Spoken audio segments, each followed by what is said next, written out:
What is up, guys? It's Claudia here at Avia Performance, and today we're going to be talking about the menstrual cycle. This is part one in a three-part series where we're going to be unpacking what the menstrual cycle is and the implications that it has on your training and your nutrition.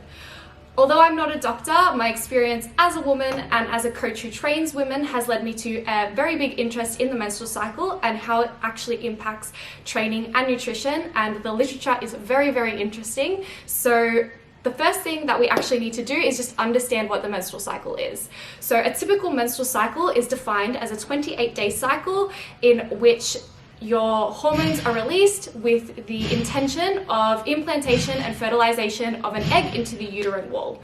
This will occur from puberty all the way till menopause.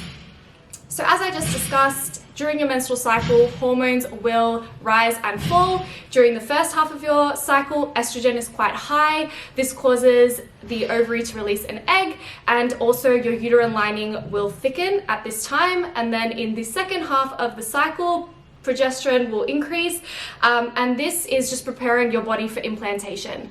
Obviously, if pregnancy doesn't occur, that's when that thickened uterine lining has to be expelled from the body, and that is what your period is. There are four main hormones that are a player in the menstrual cycle, and they are estrogen, progesterone, follicle stimulating hormone, and luteinizing hormone. Today, we're only going to really be discussing estrogen and progesterone because they are the ones that the literature mainly focuses on. So essentially, as discussed, your cycle is over 28 days. Day one is considered the first day of bleeding. And obviously periods vary from person to person, but typically it lasts around 5 days.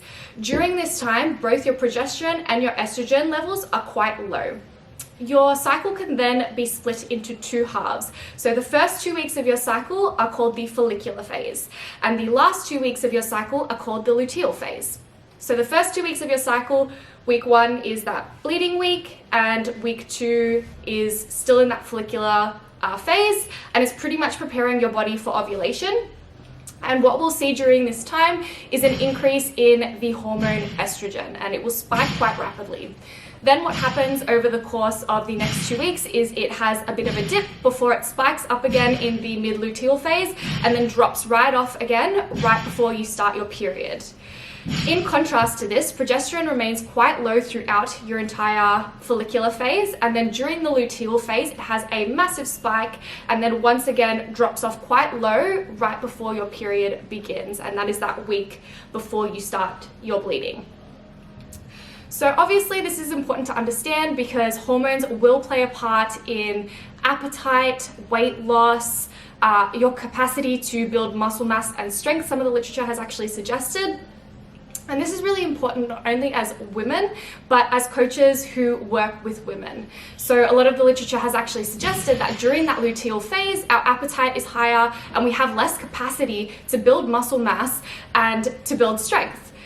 I'm not really going to touch on that now because I'm going to go very much in depth in part 2 and part 3 of this series, but I hope now that you have an understanding of what the menstrual cycle is, and from here our next 2 parts of this series will actually make more sense as to why these things occur and why we have a greater capacity in the follicular phase to be better athletes in the gym. Thank you.